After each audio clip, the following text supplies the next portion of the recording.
Okay,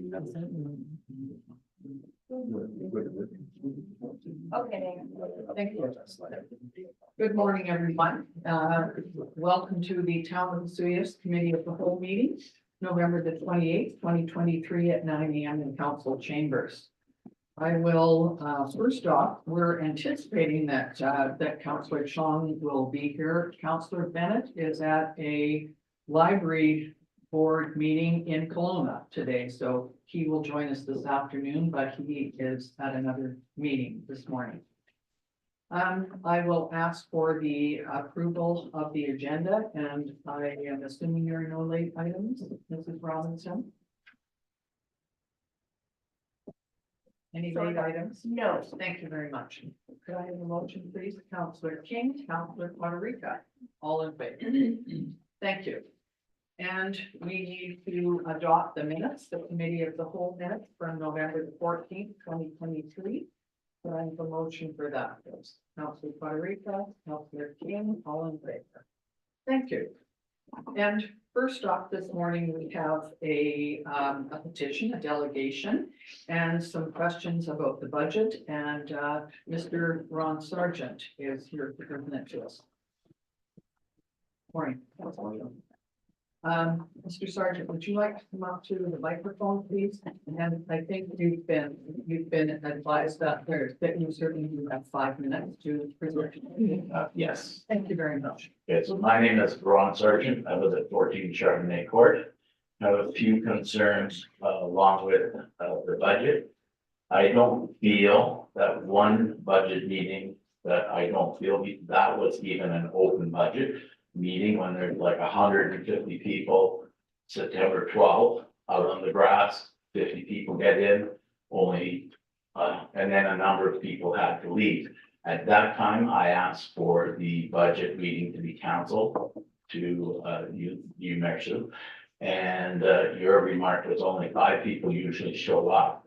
But that doesn't mean we can't cancel a meeting, move it where all of the people can go to a halt and have their opportunity with an open budget meeting. So the last budget meeting on the 12th was not an open budget meeting in my mind. It should have been canceled and moved so everybody could have fit in the room and listened to what everybody had to say.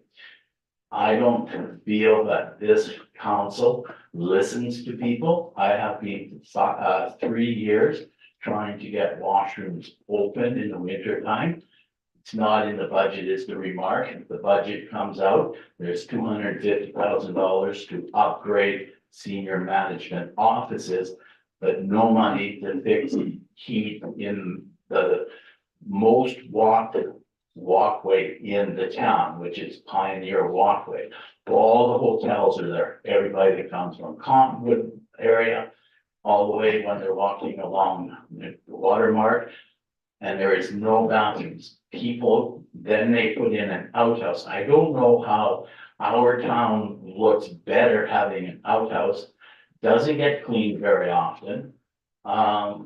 Instead of putting in 2 heaters. I know it costs a lot more money for heaters than $700 when you get your wiring and all your labor. But the heaters in all these bathrooms here are $700. I can donate 2 heaters if you put them in. But no, they don't put them in. Then the people, the seniors that have dogs that are using wheelchairs, like walkers, can't get into the little outhouse that was there last year. During the summer, I sent letters and to put in a handicap porta potty. So at least we have a handicap porta potty over there now. When they clean it, they come in, they hose it down, there's still always leaves and everything in there. We need bathrooms with heat. It really makes our city look Mickey Mouse when we don't listen. Other things that we try to send in with letters, and I've asked, nothing ever gets done. It doesn't change.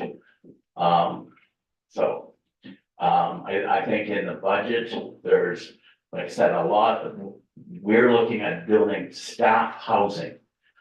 I don't know what staff housing is exactly meaning, but was that something that was consulted with other people? There's $1.5 million in the budget for 2024 for staff housing over on a lot that we own. How do you build a house with that when you're looking at 4 units for $1.5 million? So you get staff housing started and then you realize, oh my God, it's gonna cost us $3 million. We just amend the budget and away we go. When we have an issue with fireworks in 2021, it's now 2023, 18 months after we had an issue. Nothing has been, things have been done, but instead of checking with other communities, we decide as a town to put $10 million worth of liability in it. $10 million when everybody else uses $5 million. It is now the 27th, I think it is. And we still haven't had permission for the guys to put in fireworks. So when December 1st rolls along and there's no fireworks, I mean, yeah, that really is gonna make the town look bad too. And people say, well, it's your fault for having disrupted a meeting. Should we be waiting till 3 days before an event to pass a bylaw, to change the bylaw? I know there's things in there that says, well, we're gonna amend it. It takes 6 months before it becomes bylaw because it has to go to the provincial government. I don't know if the city's picking up the other 5 million. I'm under the impression everything has been approved other than the $10 million. I can see you want me on, other than the $10 million. So we need to look at how we run council meetings. So we need to change the bylaw. Let's at least get it right the first time, not waiting until 2 days before that person wants to run an event. Thank you. Thank you very much. I'm just going to check with council. Is there anybody would like to go ahead, Councilor Chalmers? Thank you. Thank you for your comments, Mr. Sargent. Just a few follow-ups.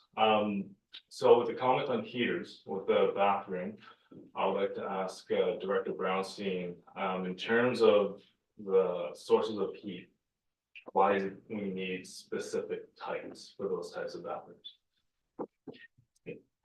When I first brought that question up, I think I brought it up with Gerald. And I think it was, he said, but there's no gas to that building. That building doesn't need gas. They're all electric. So I just want to put that in there. Thank you. Mr. Brownstein? Through your worship to Councilor Chung, it's not just a question of heating the building, it's a question of insulating the building, making sure the plumbing is efficient for winter use. That building was never constructed for all season use. So we do have concerns that if all of a sudden we put heat in that building, we have a little freeze because it was never designed for winter use. We will have more issues in the long term. That is the reason why it has not been just as simple as a heater. Again, there are upgrades that are needed to that washer in order to make it a 4 season. It's beyond just heat. It also needs to be insulated. Plumbing needs to be insulated. Thank you. Councilor Chalmers? I hope that answer adds some clarity. One, can I ask? Has anybody looked at that washroom in the 3 years to see if it will, to see how much it will cost? Maybe a look at putting on the budget. It's easy to say, well, that building's not heated. My house isn't heated. I put put insulation in, put the heat in it, put everything I need, and then the bathroom's heated.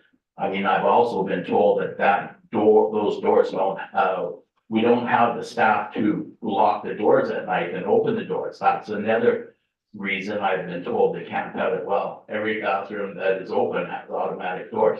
So it's easy to say that it's not heated properly or insulated properly, but has anybody looked in why? Because that building doesn't look any different than all the other bathrooms in my mind and others people that I've spoke to, because I walk every day. Thank you, Mr. Sargent. Can we let the questions asked? Sure, thank you. I'll follow up with that. We have had some discussion because there will be some future projects in that area. One more question for Director Brownstein. For a bathroom, a single bathroom, what's the current estimates? Through the chair, Councilor Chung, current estimate to put in a single washroom is currently sitting at $400,000. That is for a completely heated all season washroom. self-cleaning, lockable, things are unfortunately not getting any cheaper. For instance, Legion Beach was just a $700,000 project, and that was for that washing facility. Thank you. And then in terms of the staff housing comment, I'd like to ask, our CEO, in terms of the land use, I'm assuming you're talking about that piece of land. Can we use it for anything else except for staff housing? Through your worship, Councilor Chong, that property has a, you can call it caveat on it. It is town property, however, it must remain as its current use. If it does change or, would need to revert to, I believe it's like parkland public use. So it can remain as a municipal type benefit, but it can't be torn down and sold. It's torn down, its original use would likely be park issue, but the province is willing to consider other uses as long as it's for municipal purposes. So that's yeah, that's where we're at on that. And just finish up with one last comment around the staff housing, this is starting to comment on staff housing. We find difficulties with recruiting staff, and our ability to provide staff housing offers an incentive for recruitment. Which is why it is not a high priority, but it is on our list of priorities, and I hope you can appreciate that as well. Can I ask one question? What is staff housing? We need doctors, we need nurses, and we need medical people. Would they be allowed to stay in that type of a housing, or is it strictly for this town, these employees of the town? Because everybody else needs staff housing too, and as a taxpayer, I do not want to be subsidizing a bunch of employees when nobody else can get a job here anyway, so everybody find housing. We have reached out to all local doctors, and we have been doing our best to fit schedules in so that we can sit down with everyone. And then we can identify the needs, and then we can assist in recruitment. There's been, frankly, we just haven't had much of a response. So we've been trying to do our best. Okay, thank you. Thank you. Thank you. One point I'm going to make, Mr. Sargent, is that the bathroom down at Gyro this year has been opened. The reason it wasn't the last couple of years is because we had a major fire in one of the bathrooms and it had to be closed down to be repaired. But I understand that the bathrooms down at Gyro are open, and that was something that you had requested last year, and that has been done. Yes, and we also sent a letter to thank Gerald for opening that bathroom. And just, but that fire that happened was many, many years ago. It wasn't like a year or two, it was way before my time, and I've been here 5 years, so. If we stopped everything, if we locked everything down because of a problem, there would be nobody coming down the mountains because of all of the accidents they had, so fire to me is it's a no go. Thank you. Thank you. Thank you very much. Okay. So, I will move on to the Regional District of Okanagan and Milkney solid waste issues. And we have, Andrew Reeder, who is the Senior Manager of Solid Waste. Sure. Kind of an odd job, Andrew. Yeah, But please go ahead. sure, it's interesting title. Yeah. So what I can do if it's helpful, I'm happy to answer questions as we go along, or I can answer them at the end, so whatever your wish. Please, if anybody has a question, I will keep an eye on it, and we'll just stop you if you don't mind and ask it at the time.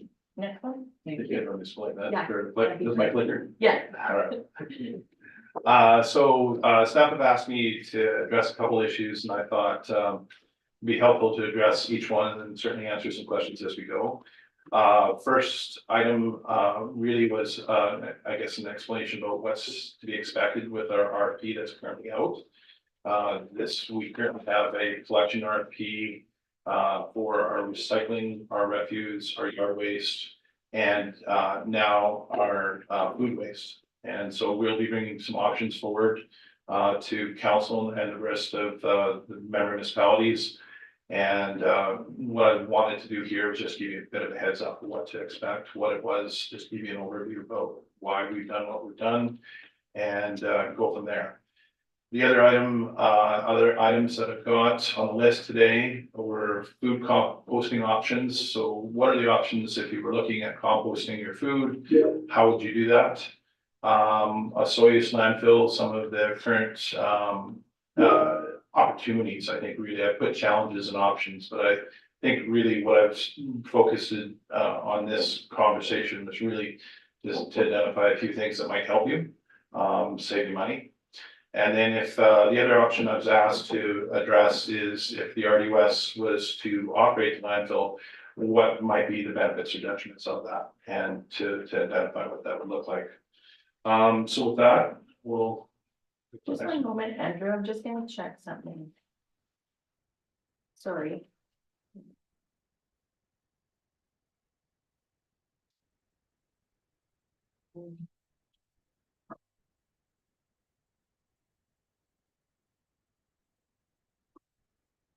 Go ahead. All right, so quick, one more.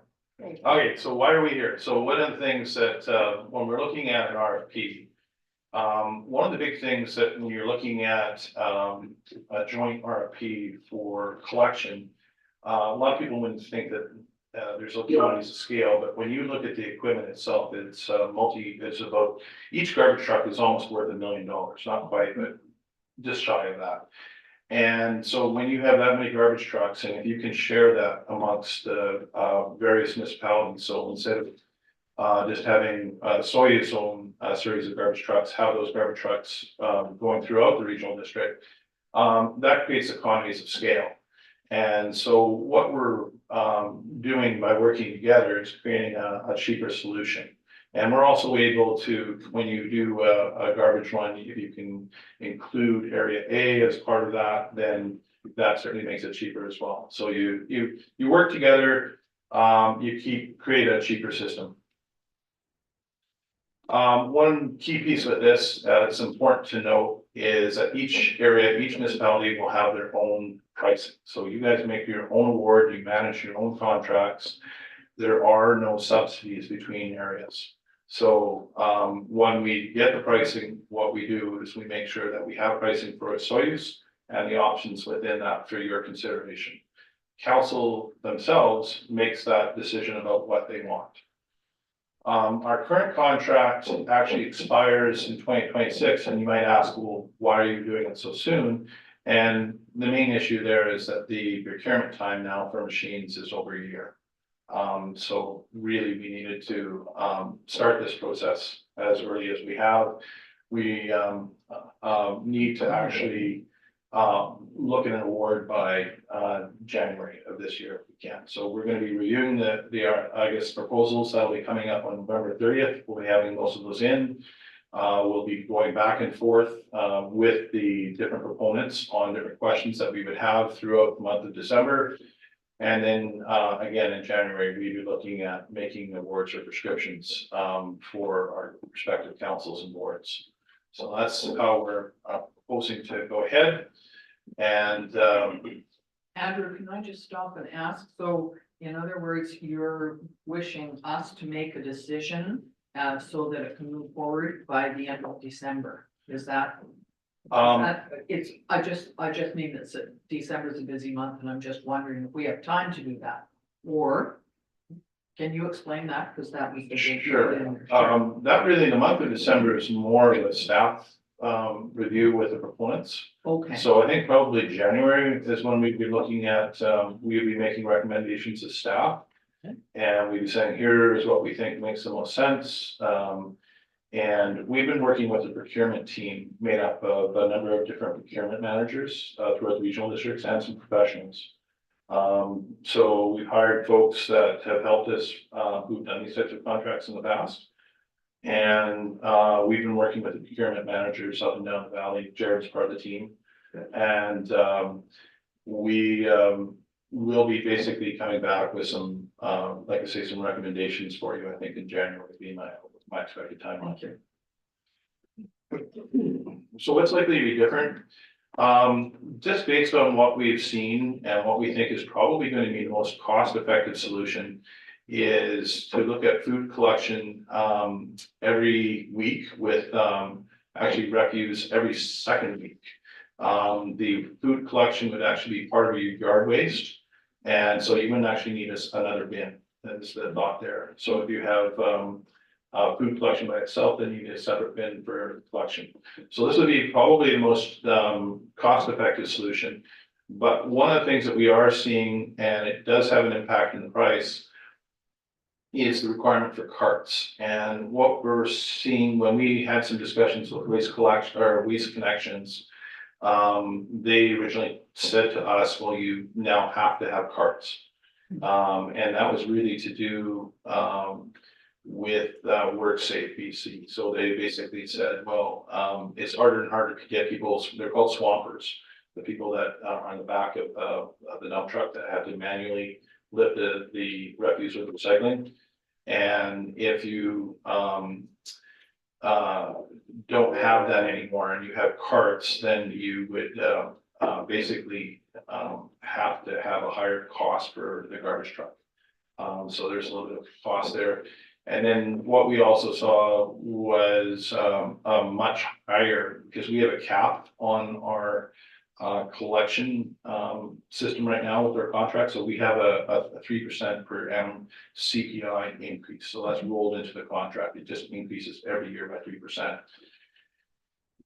As a max, the CPI actually was higher than that. So when we look at a transportation CPI for the last couple of years, it's been higher. So we expect that we may see a bit of a jump.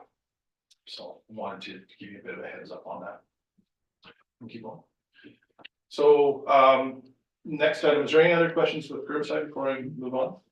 Yeah, Oh, go sure ahead. did, Mayor. Thank you. When you have food waste going in with kind of yard waste, I see most people here use brown bags, so to me, it's just gonna attract animals and create a bigger issue.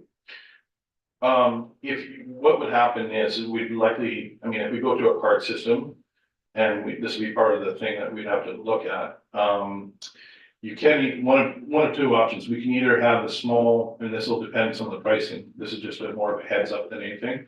You can go to small, containerized, food collection that you can do to pick up. Or like I say, you can put it in your yard waste. You would have to treat your yard waste and your food waste just like you do your garbage. So you'd have to put it out the night before, and you'd have to probably put it into a container of some kind. So that would be the, and this is being done throughout BC, so it's not something new. So that's, it is being, like I say, it is being successfully done, but most of Vancouver has a system like what I've described. It can work. Any questions to that? Thank you. In terms of limitations for food collection, I remember when I was living in Ontario, we had composting since I could remember. But there are limitations. We couldn't put meat in, or what limitations would we see with this? Great question. So, no limitations in terms of food. We would be looking at meat as well as bones. And so this one, typically when you have that type of system, you have like a backyard composting system. And you don't want those types of materials because you can get rats and other types of animals intruding into your compost. This system, what we actually would do is take it to composting areas that have aeration. And they would basically break that down within a few days. And so you can take any type of waste. And just to give everybody understanding, one of the real important parts with this, and one of the main drivers for this is that we're looking at approximately 40% of our waste stream right now consists of organics. So if you are putting a curbside program in place, you can typically get between 26% to 40%, somewhere in that range. And that has a significant impact on your landfill life. Typically your composting costs to process are a little bit cheaper. So just to give you an idea, at Campbell Mountain, we're looking at a processing center there. we're looking at a cost of about $66 per ton to process that material, whereas our refuse cost is about $120 per ton. So that gives you sort of an idea, a little bit cheaper to, and then the other part to it is that you have hopefully a saleable product at the end of it. To clarify, the reason why I asked that is if we're gonna drop refuse collection to every second week, then there's been concerns with smell, with people, with their garbage only being picked up every 2 weeks. But if we're able to remove the garbage, the refuse, which is compostable, which usually creates most of that smell, then that helps to kind of create an argument to go with curbside collection. Just comment. Thank you. Did you have, go ahead. Just a question for clarification there on that yard waste, because currently our situation is, our yard waste, the last couple of years has ended. For the year, before the leaves fall, I'm guessing that option, and perhaps Director Brownson could comment as well, that would allow us to collect yard waste all year round. With that big waste option. Go ahead. So through the chair to Council Porter, yes, you are correct. This will allow us to now collect garden waste throughout the year. There would be limitations on the availability of the truck, however, so there would be cost implications to curbside collection. But there is the opportunity provided here. Thank you. So can I ask right now, the yard waste that goes up to our landfill, because it doesn't include food, is able to be churned up and sold back as good compost, and many people go up and purchase that and bring it back to their gardens. My assumption is that that would not be available if we had food waste mixed in with it. Am I correct? Yep, why don't we cover that a little bit later? Oh, okay, sorry. I've got that one covered. Yeah. Okay. So food composting, that's a great segue. So right now, obviously, you would have to be able to process your food in your composting, should we go ahead with collection. So there'd have to be a home for that. Right now, one of the options, we do actually have a food composting facility that we just built in Oliver. Its capacity is about 5,000 tons per year. It cost us about $2 million to build, but we built that from scratch. This included a water system that was brought up to the landfill as well, and has bowlers as well with that. So part of what we do is, so we actually, and I'll just show you a picture if you want to go forward here. So these are just examples of what it looks like. So this is an air photo of what the facility was built, just in its final stages. And below is what the piles would look like. And you can actually see that black pipe. They go up in the bottom photo, just off to the right. So we can't zoom in, but anyway, that's basically a big air pipe. And what you would do with it is put your compost on top of that. You can do things to help mitigate odor if there's a concern. Where you can put a tarp on top of that, and that's probably what we're going to be doing in Oliver, and that helps keep some of the moisture in as well. And the building off to the right is where we actually mix the product. So we mix it with food waste and the yard waste, and we get that correct carbon nitrogen ratio.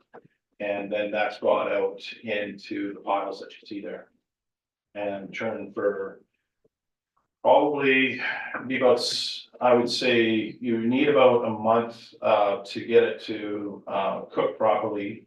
But I think probably, 6 months is probably the cure time overall is what you would do. So So there's enough room up there to do that and hold it for? well, we don't know, and We don't know. that's part of what we would have to review and get the next one. So these are great questions because this is my suggest, these are our options. So one of the options, if you wanted, you could look at the option of composting at your current operation, and you may have to do some upgrades. I'm not sure what those would be. We would have to check to see what would be needed. The other option would be to send it up to Oliver. If you did send it up to Oliver, we would have to see what the capacity would be. So what I would recommend in this case is do a basic cost analysis and capacity analysis and say, okay, well, here are my two options. What would be required to take, these wastes up to, Oliver? What would be required to take these wastes to Soyuz, and what would be the costs associated with each one? And so that would be my recommendation to you. So that was the first one. Any questions before I leave that? Go ahead. I think we're okay. Okay, so one of the other questions I was asked to do is to look just briefly at your landfill. And I, want to say that it's well run. I actually went out and had a look at the landfill last week, and we were doing this as part of our solid waste management plan to, I was actually out with the consultant. And we were out there looking at it as part of our reconnaissance for our solid waste management plan that's currently underway. And I can say that, it's a very clean site, it's well organized, and, there's no litter that I could see anywhere that was around. The site seemed to have a very tight active phase, so they seem to be managing it quite well. So nothing negative, these are just some suggestions, from observations that I had, and just some considerations. So this is just what the site looks like itself, first of all. And this is from your true design operations and closure plan. So this is where this comes from. This is a little bit more of a close-up, again, from your design operations and closure plan from True. And one thing these are just a couple things to sort of look at here that's important. So the green line shows you right now approximately where the footprint of your, or at least this is what's permitted inside your operation certificate, for where your boundary is allowed for your solid waste. So that's that green line. You'll see it through block 3, left of the red line. And what I found on your, when I did a title search, was that you have tenure for that sort of H looking structure to the right of the red line. I didn't see the tenure. When I did the title search, I didn't see anything to the left of that red line. And so that may be something that you want to look at. It may be fine, but like I said, when I did this title search, I didn't see it actually being owned. It's Crown land. But it may be something that you want to look at. Okay. So you've got about 20 years life, according to that closure plan, which isn't a lot of time. It seems like a lot, but it's not. And, if you do have a tenure issue, you may want to get that resolved, simply because if you have waste on Crown land, that could become a liability if you don't have continuing tenure for that. And this is an important point, and I'll explain why, but the new landfill criteria requires that the landfill have liners in the areas where it doesn't have garbage. Yeah, clear.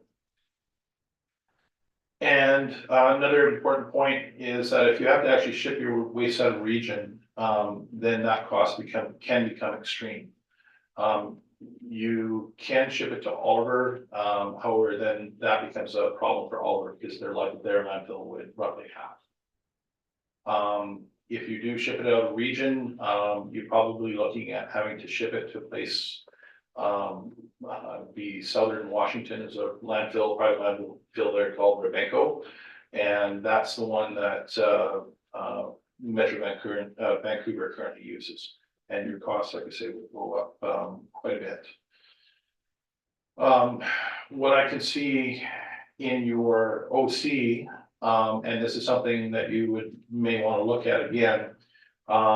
There's one home that is within or close to your 100 meter buffer.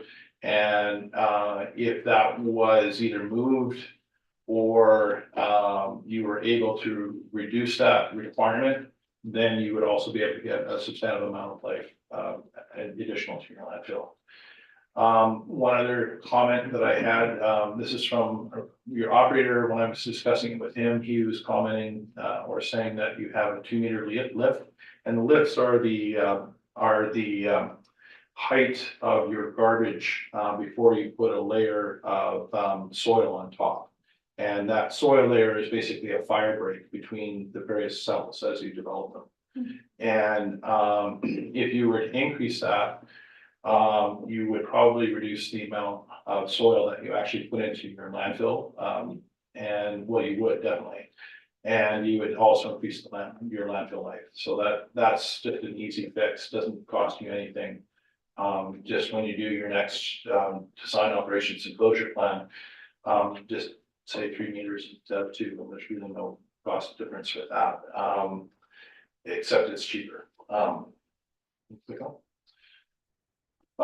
So one of the things, the secrets to reducing your cost is to extend the life of your landfill as long as you can. A couple of reasons for that. One is that the reserves that you have to put into your landfill for its closure are lower per year, if the longer your landfill life goes. And then the other benefit, the big benefit is that if you have to create a transfer station and ship out of region, then your costs become fairly extreme. So if you can hold on to those landfills as long as you can, they're really gold. And so try to do that if you can.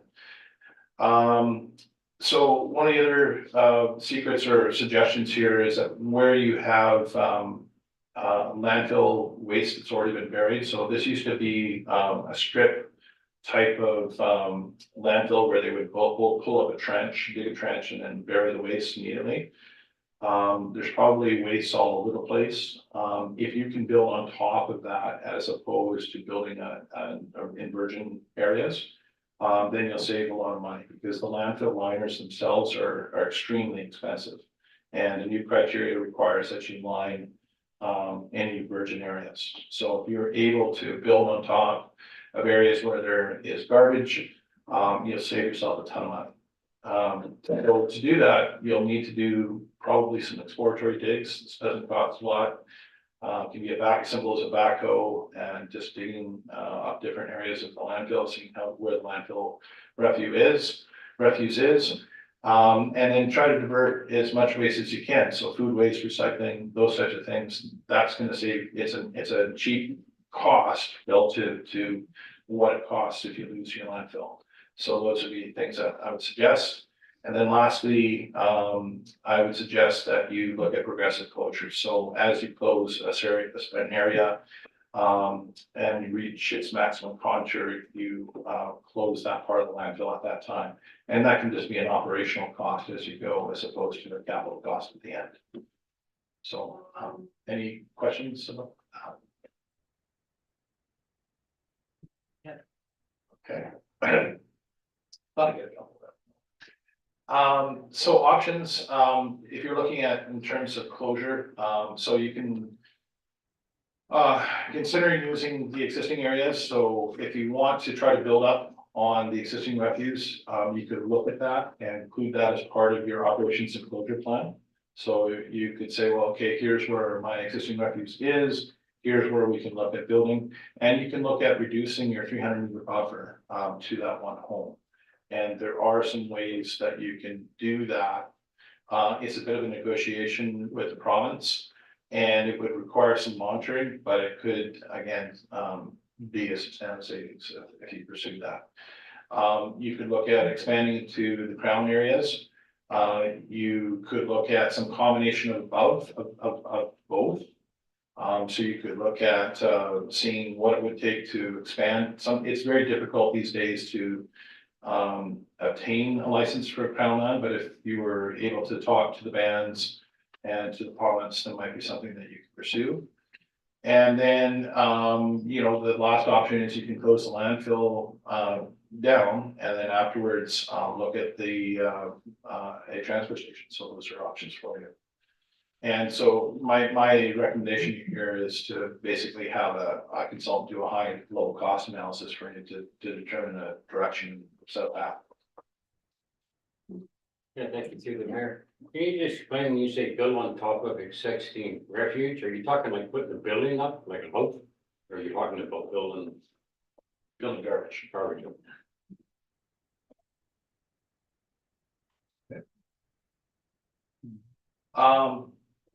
So options, if you wanted the RUS to look at managing the landfill, we certainly can. We create something called service areas, so, service areas, are such that any of the costs that are associated with that service area are attributed to that service area. So there wouldn't be a movement of material or money from one area, to a different area. So if we were to set up a service area for refuse, it would basically stay with, the Soyuz community, it wouldn't change. The real benefit I can see with this is that if you actually have a taxation part of this, so part of your budget, if it's not completely covered by your user fees, one of the things that would help you, in reducing your mill rate would be to, pursue this. Because basically at that point in time, it becomes, if there's a taxation component to it, then that would be, an RUS tax. It wouldn't be a, town of Soyuz tax. Does that make sense? So, that's something of, I think of, some added benefit. And then the other benefits are really coming from economies of scale. So when we looked at, our contract for Oliver, so we recently took over, we did something called a shadow bid. And we did one for the Camel Mountain landfill, we did one for the Oliver landfill. And we actually found that we were substantially cheaper than what the contractor's price was. And we're looking, our costs, we basically are $140,000 per annum cheaper than what it costs to have I guess the next lowest bidder, which was TFL. Provide that service. So that was a substantial savings. And then there would be probably some redundancies and economies of scale. So if there were, for example, a problem with a machine in a Soyuz, we could bring in a machine from Oliver. And then also the staff would be able to assist as well. So there would be some savings that way. And then obviously redundancy as well.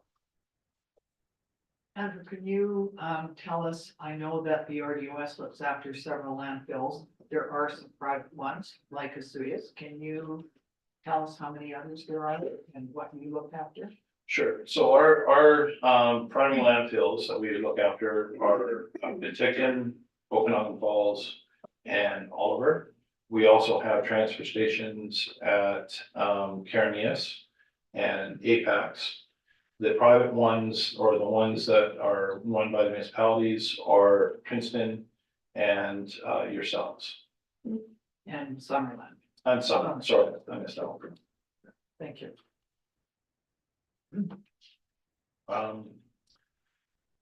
So other benefits would be is that we have a bit of expertise in running landfills, so we have a department that runs our landfills, and a lot of the staff are specialized in that. And then we have, I don't think it really is applicable in this case, but we do have a larger capacity to borrow. And if there was borrowing associated with the landfill, this would free up your borrowing capacity as well. So that's something of a benefit. Detriments, sometimes landfills are used for other things other than landfills. Basically, we would take over the service as it stands. If there were things like, for example, I don't know if you use it for parks or other business, that unless we change the bylaw itself, we wouldn't be able to accommodate that. So that would be the negative side of that. And then obviously you would lose control of the function itself as council. So that would have to be done at the board table where you have a presence, but you wouldn't have absolute control. So those would be the negative things. And if you were interested in that, we could undertake a review. We would just look at, what would be the impacts of that on staff, what we would need. What we need in terms of equipment and, we would just need a transition plan as well. And I don't think that would be, much of a plan to create, but that's just something that we would do as part of our due diligence. Well, thank you very much. You've given us a lot of things to think about. Sure. I'm wondering, Mr. Risling, if we could, he's suggested that we, have back here, that we have a consultant do a high level cost analysis to get a direction. Is that a possibility that, that would be a next step? Certainly, your worship, if council wants to make a motion to council or to direct administration to do some stuff for, council's consideration, that can be done. There is a lot of information to digest here, and so committee would like us to go back and provide this further detail on how it would impact our, operations and plans. We can do that. Thank you. Go ahead. Thank you, Member. I guess I go back to your last slide where you could do some type of undertake a review of our landfill at your cost and come back to us with a presentation. Well, it says.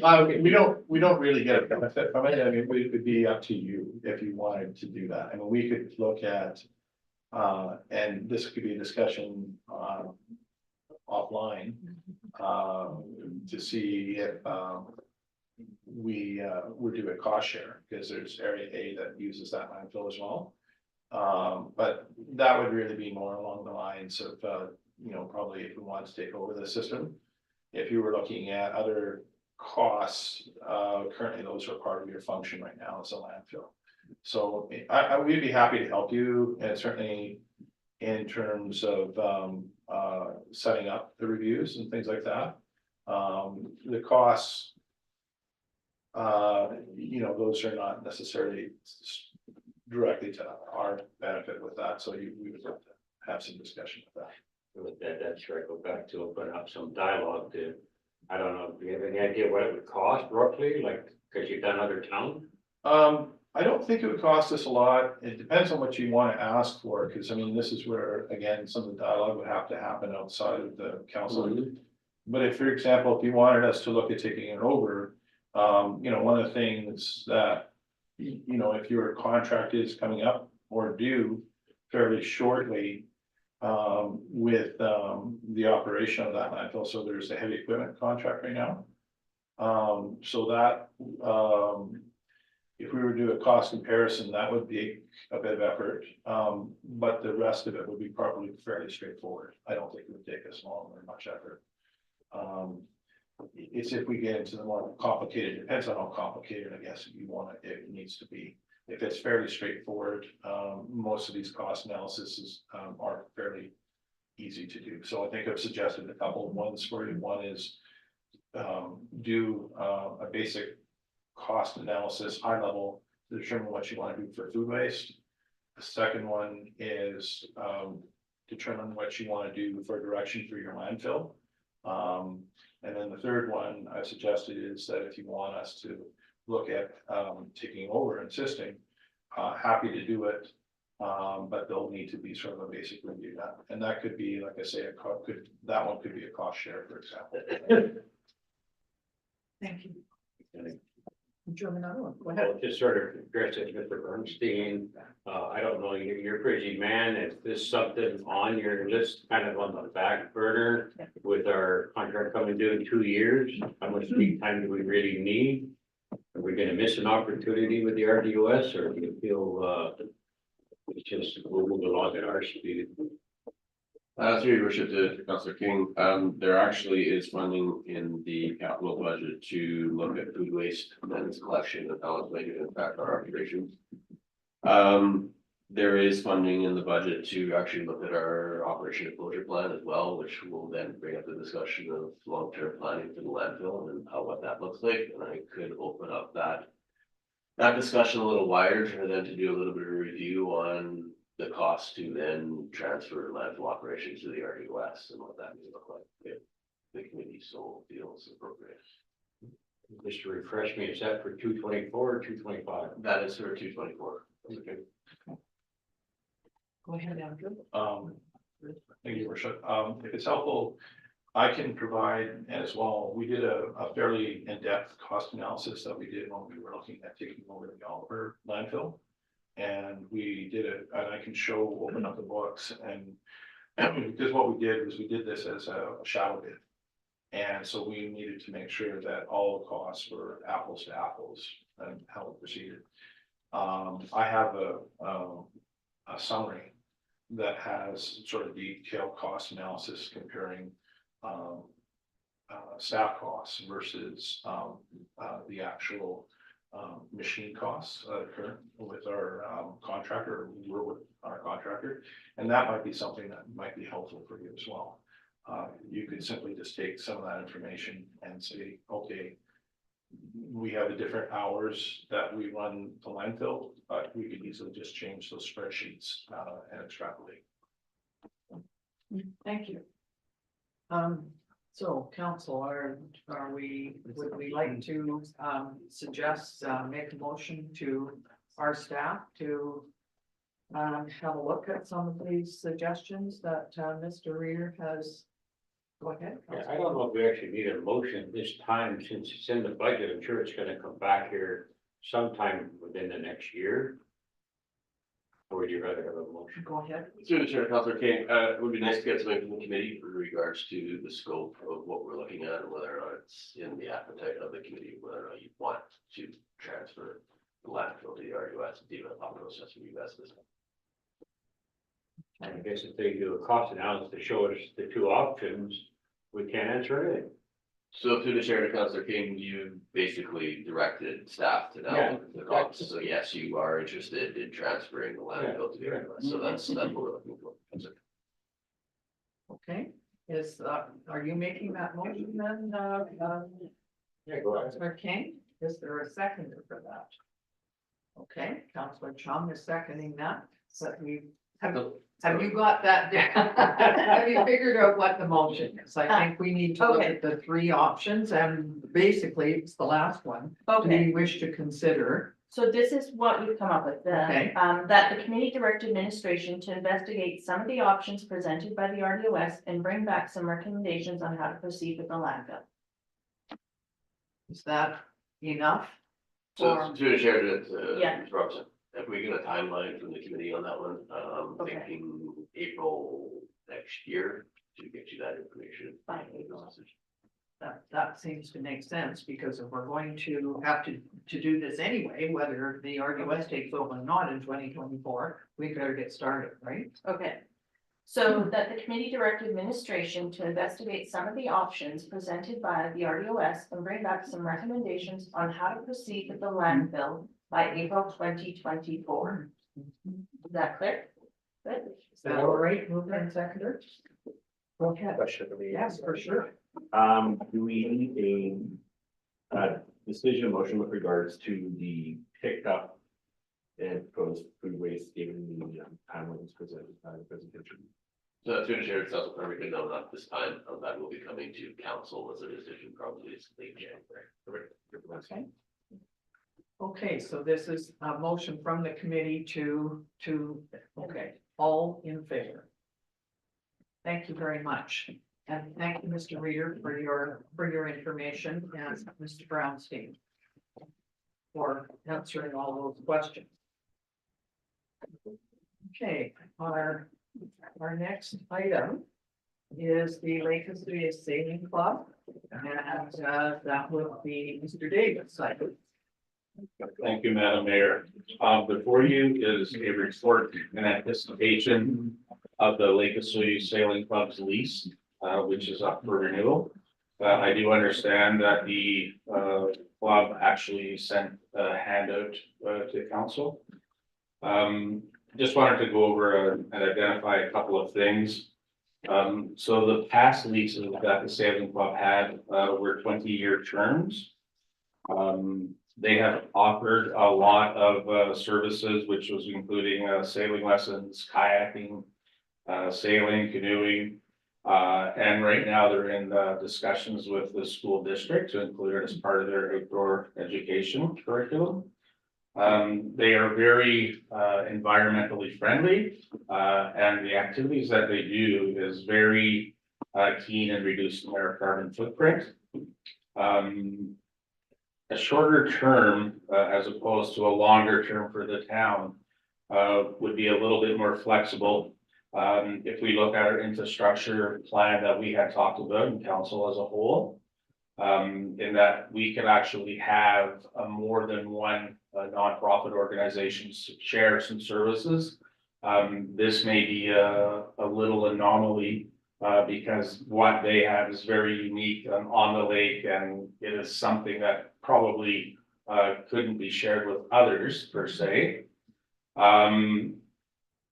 And basically what they want and why they want a longer term lease is that they have a long-term plan, not just for the building, but for the membership, for the use of the club, and to actually proceed as they go forward. One of the items that we also talked about was the insurance. The current insurance as part of their 20-year plan that is coming to an end here in December, was only at 1 million. Having a long-term plan like that, you know, $1 million 20 years ago probably was enough for a higher risk activity. But they've actually gone beyond that. They actually have a $3 million policy in place right now.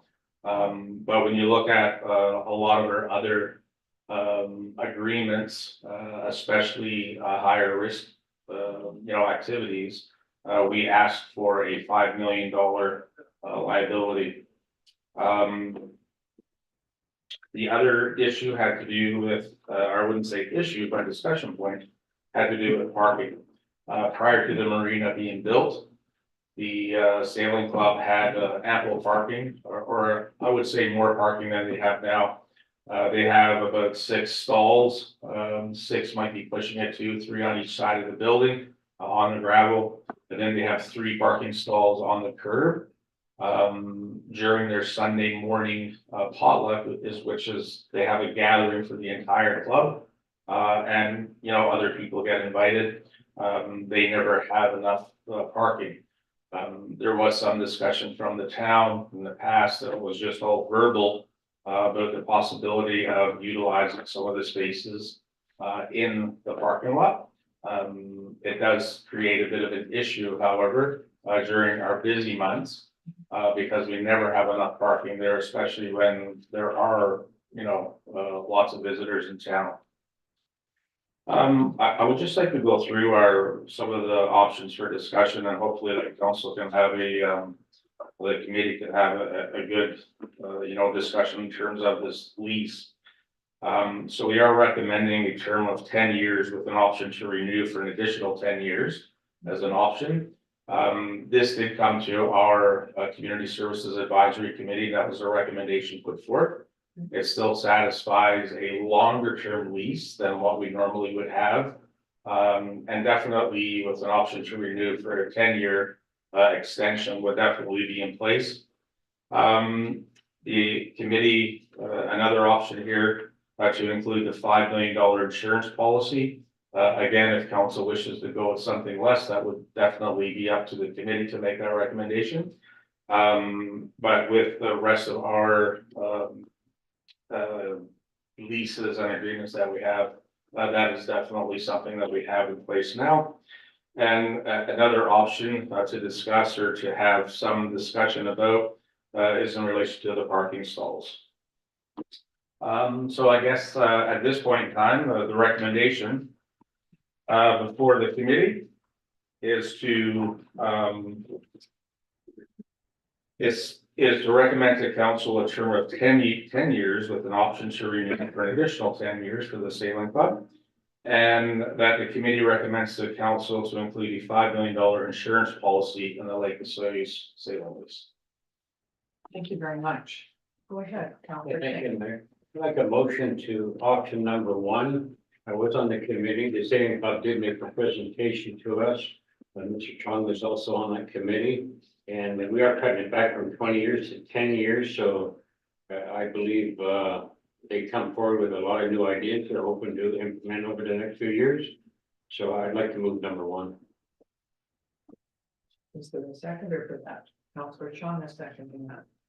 It seems to me that a 10-year option with an option to renew is probably a pretty good way to handle that, I would think. Okay, so yes, go ahead. Thank you. With our asset management plans being completed or on the way, and with, what if we are in the situation where within those 10 years, the building, hypothetically speaking, needs to be retired or something like that? What implications does that have on the lease? Actually, right now, the lease, if something like that happened, it would be the responsibility of the town. And any major, issues with the asset management plan coming forward, if we identify anything to do with a major unknown item, then definitely we would have to deal with it. The good thing, I think, with the sailing club, they have maintained that building in a pretty, really, I would say, an exceptional manner compared to some other groups. There is nothing right now at this point in time that is an alarming issue, but that's not to say that something couldn't happen in a couple of years. There could be an opportunity to add something to the lease to address that. In subject to type of thing. If there is anything of major concern, even through our asset management plan, we could make note of that or include to that effect. Thank you. And I have underlined here, shorter term would provide more flexibility if a new facility was built that could house several nonprofit organizations. Seems to me that the Sailing Club has a very good working group down there for sure. They've done an excellent job, I'll agree. Are there any other groups that might want to use the Sailing Club building for anything? Or I know it has to be pretty well where it is because of, the logistics of having the boats there and the marina helpful beside it and the water. Has that ever been looked at, or do they lease out their building or share with other groups, or is that even been an option? Madam Mayor, there could be an option to do that for them. I know the sailing club does offer the building for other groups for social functions. Okay. I don't think they actually do anything in terms of their operations of another group. There could be an opportunity for any group that's related to water activities. One coming up now could be the life jackets, the kiosks that we're putting up. So they might have maybe a presence at that building as well, just because it's somewhere close and it's there on site.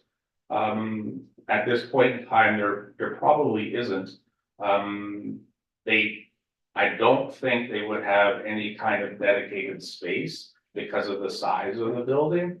But again, that could be something that they look at, and it's something that could be, as part of that as well. Thank you. And that building used to be the CPR building when the train was going through here, and it was moved about, 500 meters down the land to a little bit to the north, so that it could be used there. Good use of it. Thank you very much. Now we have another option that has been. Sorry, we have a motion on the floor. I do apologize. We didn't vote on that. So the motion is, Mrs. Robinson. That the committee recommends to council a term of 10 years with an option to renew for an additional 10-year term for the Lake Oswego Sailing Club lease. So I have it's been moved and seconded. Thank you very much. All in favor? Thank you very much. That's carried. And so we have another recommendation on here. How are you feeling about this one, council? Anybody willing to make a motion there? Yeah. Go ahead, Councillor King.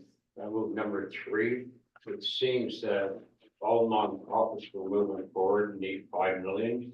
Like, Mr. Davis mentioned, there is more concern there possibly with the lake and water and sailboats and things like that. So I don't believe it's really unreasonable to ask. Thank you.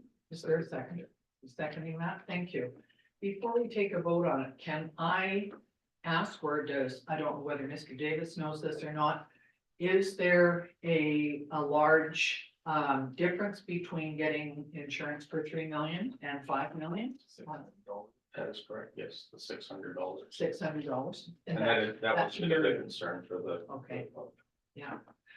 Go ahead. Thank you. Can we potentially recommend to the club that they can apply for some grant funding that could cover that amount through community services?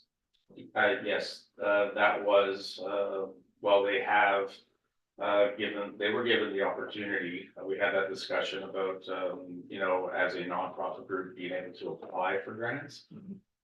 With the grant applications closed, I'm not sure if that's still an option. Of course, that would have to be up to council and another report coming back for approval. But they did apply, I believe, I just can't remember off the top of my head, for something, so it is an option, most definitely, yes. Thank you. So the grant committee hasn't met to finalize, yes, the grant and aid and the RMI funding. Sometimes the grant committee comes back with, and they haven't used all the money. Is that a time when, if there was extra money, that could be applied for? Does that make sense? Okay, and I'm not, I know you haven't met, so I don't know if you've made those decisions yet.